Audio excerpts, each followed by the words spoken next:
So to round off many ideas into a single experience, we are human beings and we have a spine and a brain and a nervous system, and these are sort of the internal mechanisms, the physiological systems that we can tune into through a deeper practice of awareness. And as we understand these systems and how they work, we can start to build more freedom and experience more freedom in our lives.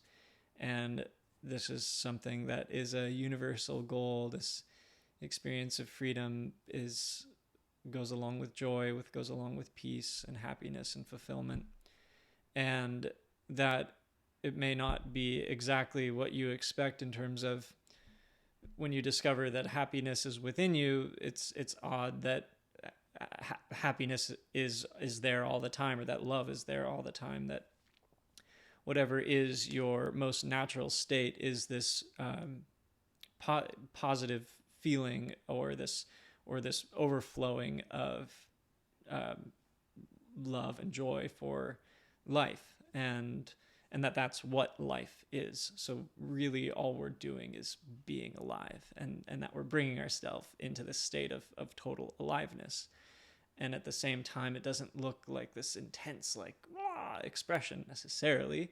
It can, perhaps, but for the most part, it's this experience of this deep inner knowing, and that inner knowing is then just expressed perhaps through a small smile or something like that, where we're more internally aware of this stillness and this emerging knowingness or knowledge of self that comes from that.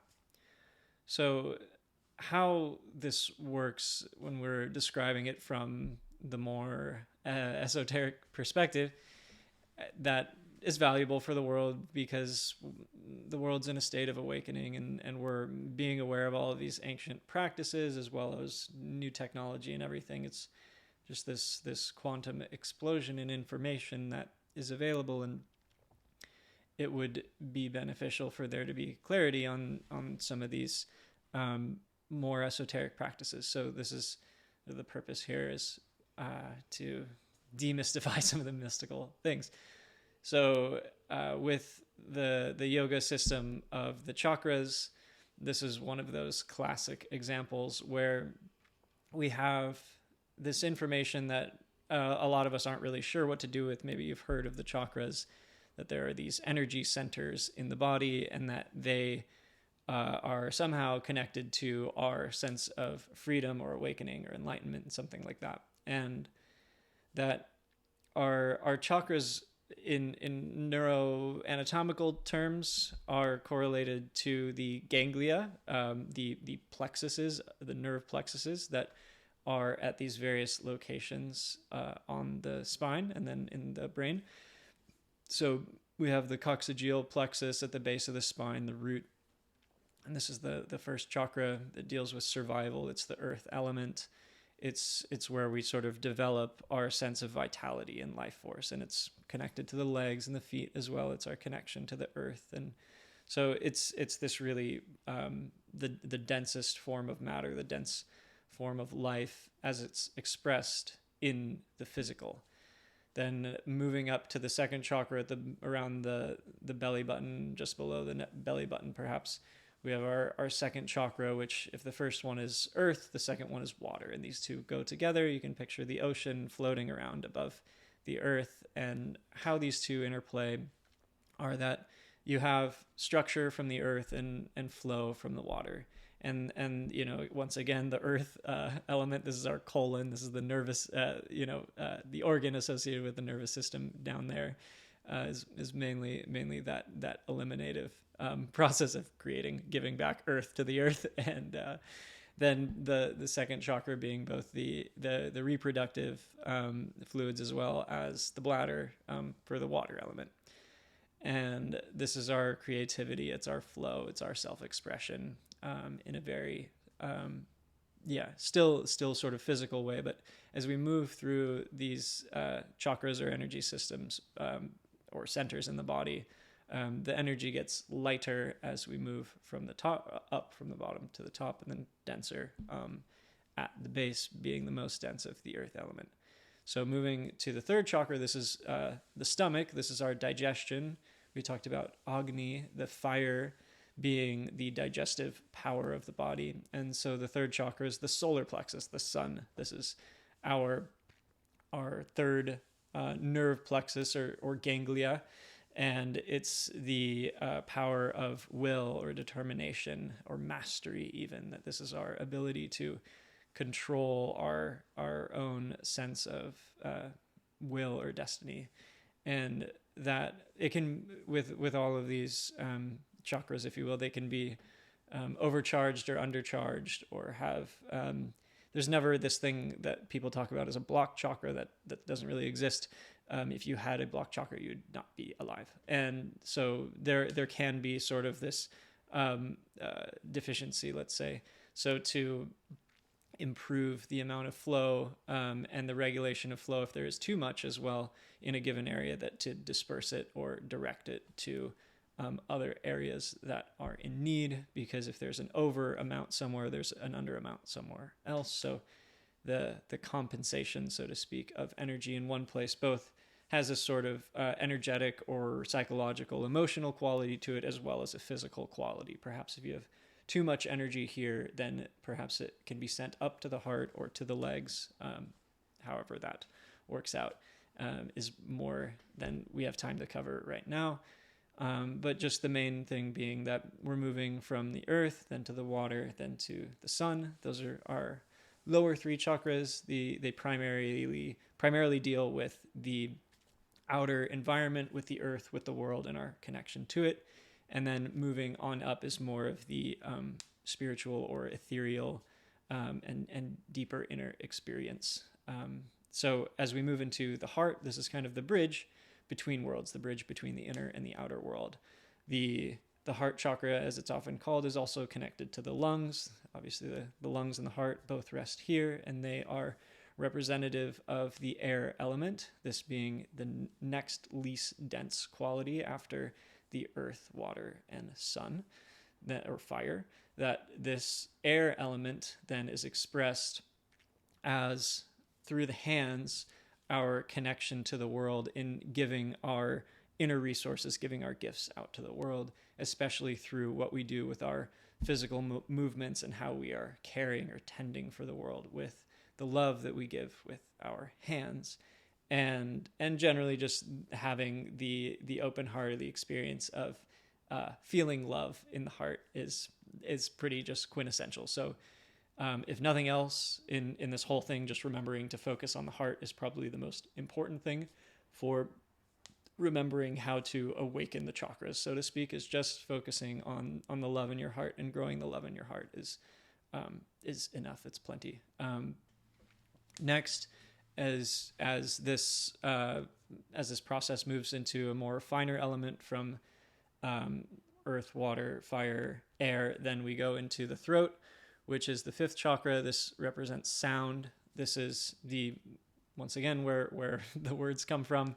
So as the heart's open, then we use that air from the fourth chakra that can be expressed as sound, vibration with the fifth chakra.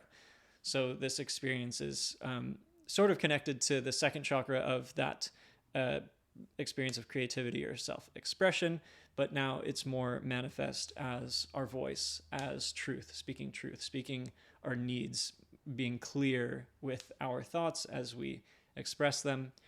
And then finally moving to the third eye, the center of Christ consciousness, this neocortex or the prefrontal cortex, the point between the eyebrows.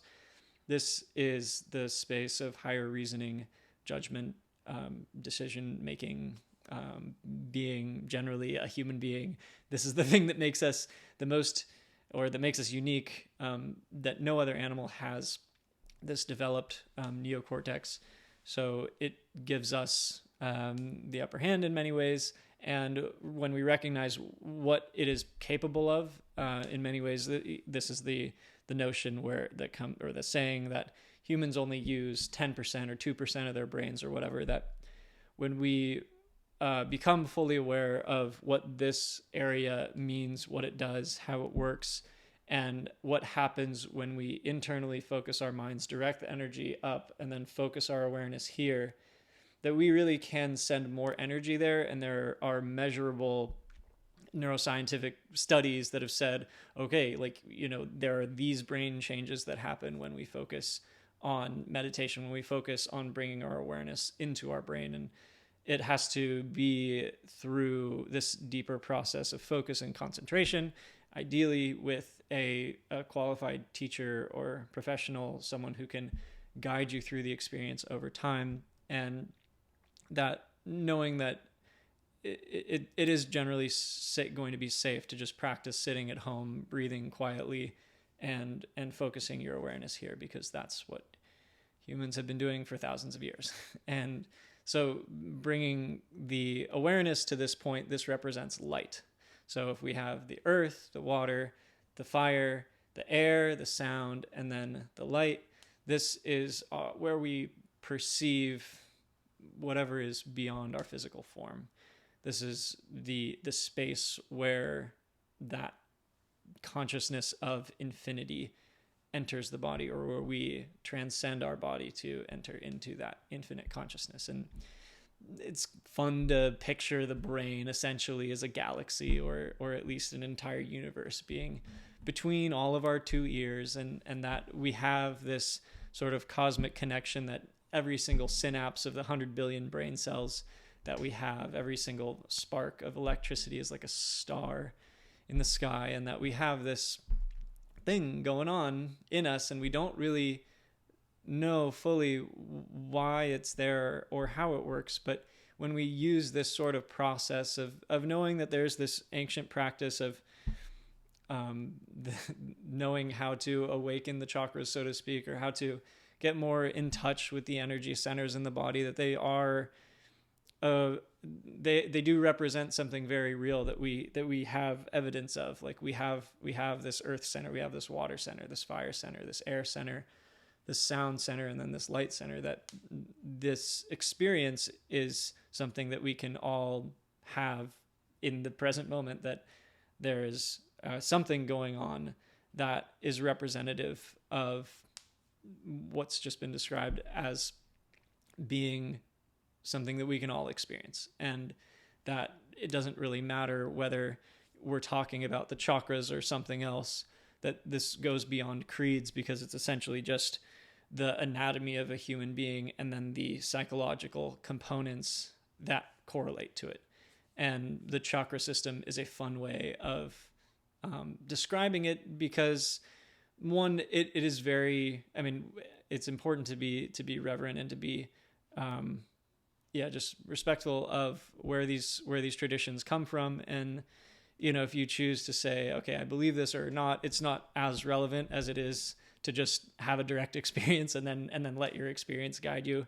And if you choose to look at evidence of, there really are these ganglia in the spine, and they do correlate to these 6 nerve plexuses, and then we have this experience of meditation or other contemplative practices being something that leads to connection between different brain regions, or the thickening of the tissue of the prefrontal cortex, or whatever you want to learn about, that there's a direct connection between this ancient and then the modern, sort of linking everything together, so that we have a more evidence-based perspective on things that were once considered either just new agey, or however you want to say that. So this is just the process of understanding that we are in a mystical form, and yet when we awaken to the fact that we have a deeper understanding of what that means, we can start to work with it, and we can start to change our expression just by being aware of that, and then by bringing our awareness once again to this point to focus in our meditation, and then throughout the day just bringing our awareness to this higher center of consciousness, that we become more in tune with these deeper realities, both within us and around us.